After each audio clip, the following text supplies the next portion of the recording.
அண்ணே bike puncture ஓட்ட எவ்வளவு? 100 ரூபாய். ஸ்பாட்ல வந்து ஓட்டுறதுக்கு எவ்வளவுண்ணா? 150 ரூபாய். கொஞ்சம் அர்ஜென்ட் அண்ணே, வர சொல்லுங்களேன். அண்ணே அந்த ஸ்பேனர் எடுத்துட்டு போய் பஞ்சர் ஒட்டி கொடுங்க.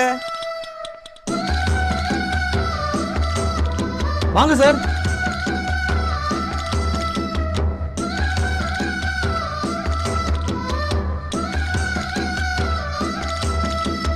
வீரபாண்டி கோட்டையிலே மின்னல் அடிக்கும் வேளையிலே ஊரும் ஆளும் தூங்கும் போது பூவும் நிலவும் சாயும் போது கொலுசு சத்தம் மனச திருடியது. தாங்க ப்ரோ. வண்டி எங்க ப்ரோ? வண்டியெல்லாம் ஒன்றும் இல்லை ப்ரோ. அப்புறம் அங்கேருந்து ஆட்டோவில் வர்றதுக்கு 300 ரூபாய் கேட்டாங்க. அதுதான் உங்களை கூப்பிட்டு வந்தேன். 150 ரூபாயில முடிஞ்சில்ல, 150 ரூபாய் எங்களுக்கு லாபம் இல்லை.